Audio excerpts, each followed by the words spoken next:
Most investors look at a stock that has climbed 6,000% in 18 months and conclude with absolute certainty that they've missed the boat. They see a price tag that moved from $40 to over $2,000 and assume the easy money has been made and the bubble is about to burst. But what if I told you that, based on the fundamental shift in how this company actually makes money, SanDisk is arguably cheaper today than it was when it was trading in the double digits? And what if that 14% drop everyone is panicking about is actually the single best gift this stock has handed us all year? Today, we are looking at a rare moment where a technical panic has created a massive disconnect from a structural reality. And I'm going to show you exactly why I'm still bullish. If you find value in breakdowns like this, do me a quick favor and hit that like button and subscribe so you never miss the next setup. It genuinely helps the channel more than you know. That sounds like a bold claim until you look at what's happening underneath the surface of this historic run. To understand the opportunity here, we have to stop thinking of SanDisk as the company that makes the thumb drive in your junk drawer. We are witnessing a total evolution. Since spinning off from Western Digital in early 2025, SanDisk has effectively rebranded itself as the backbone of AI infrastructure. While the market was distracted by GPU manufacturers, SanDisk quietly cornered the market on the one thing those GPUs can't function without: massive scale, high-speed storage. We're currently looking at a 14% technical reset that, for the disciplined investor, isn't a red flag. It's a gift. But before you get too bullish, we need to address the sheer scale of the momentum we're dealing with. Because how do you even wrap your head around a move this large? Let's put the numbers in perspective. Just 18 months ago, you could have picked up shares for $40. By late June of 2026, those same shares peaked at an all-time high of $2,354.39. That isn't just growth. It's the single best performance in the entire S&P 500 for the first half of this year. For many, this vertical line on a chart is terrifying. It looks like a peak. But here's the thing, almost nobody wants to admit: a stock price is only too high if it outruns its earnings power. And that brings us to the one question investors actually care about. How can a hardware company possibly sustain this kind of trajectory? The answer lies in the death of the commodity cycle. In the old model, SanDisk was a cyclical manufacturer. They made a product, sold it on the spot market, and lived or died by the volatile swings of global supply gluts. If there was too much flash memory in the world, their margins evaporated overnight. But the AI pure play model is entirely different. They have moved away from being a vendor to becoming a strategic partner, locking in multi-year supply agreements that include ironclad financial guarantees. This shift leads us to a new business model that completely breaks the traditional rules of the semiconductor industry. And once you see the numbers behind it, you can't unsee them. This is what we call the new business model. It's built on three pillars: a supply-constrained market, high revenue visibility, and, most importantly, extraordinary pricing power. Here is the number that should make every investor stop and pause.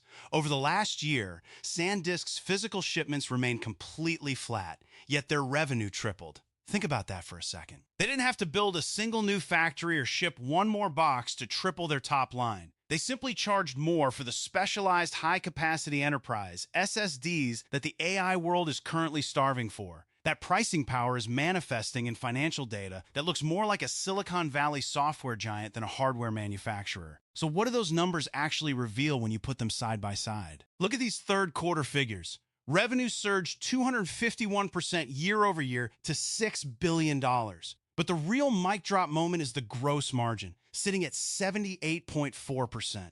In the world of hardware, those are unheard of numbers. It proves that the 256 terabyte models required for foundational AI training aren't just parts. They are critical assets. SanDisk has successfully transitioned from selling bits to selling solutions, and the market is only just beginning to price in this level of profitability. Here's where the story starts to get more complicated, as the so-called smart money begins to crowd into the trade. Because if this opportunity is so obvious, wouldn't the big players already be all over it? A year ago, SanDisk was a lonely trade with only 2 analysts covering it.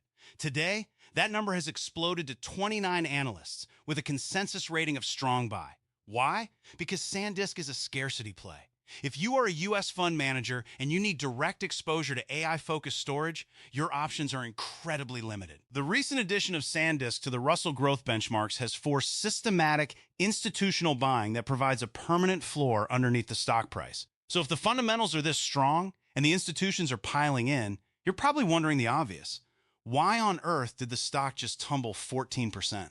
The dip we saw, bringing the price down to $1,745, was a perfect storm of pure noise.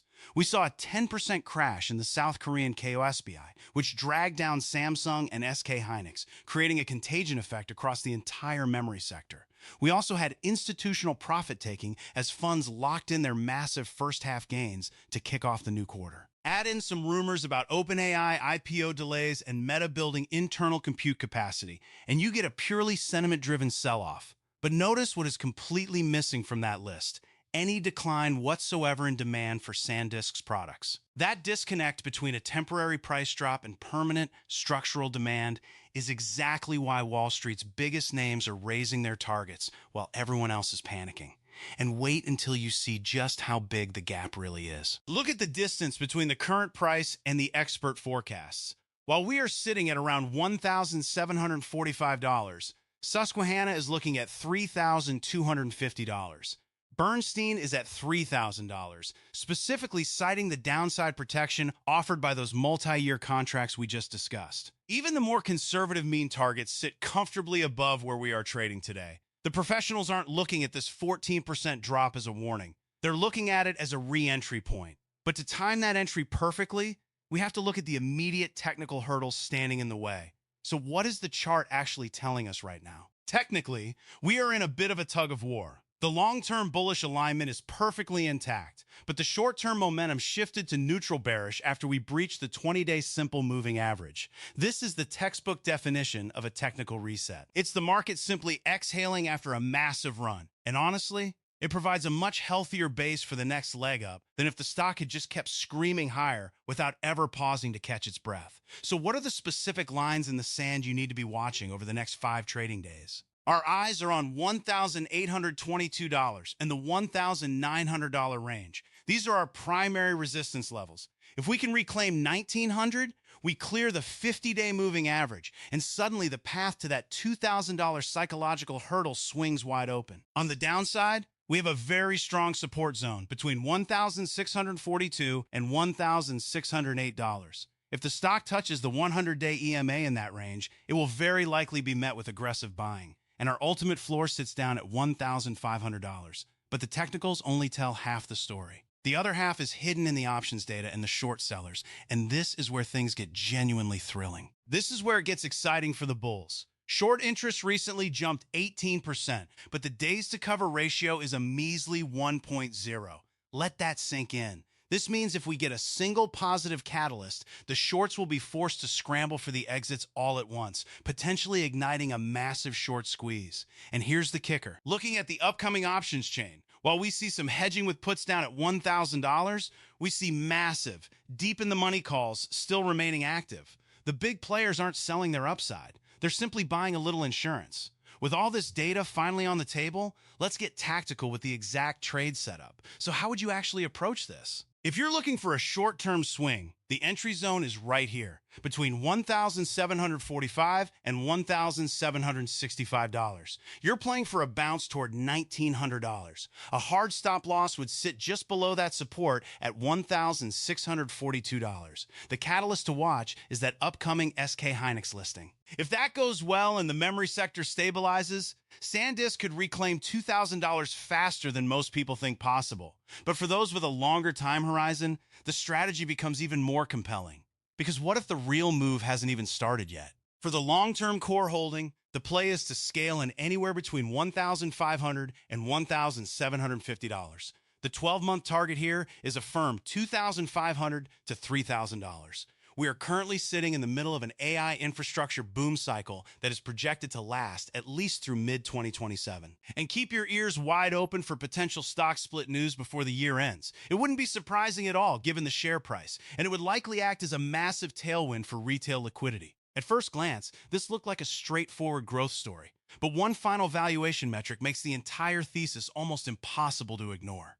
Here is the big payoff. Despite absolutely everything we've talked about today, SanDisk is currently trading at a forward price-to-earnings ratio of just 13 times fiscal 2027 estimates. For the dominant leader in AI storage, a company posting 78% margins, that is absurdly cheap.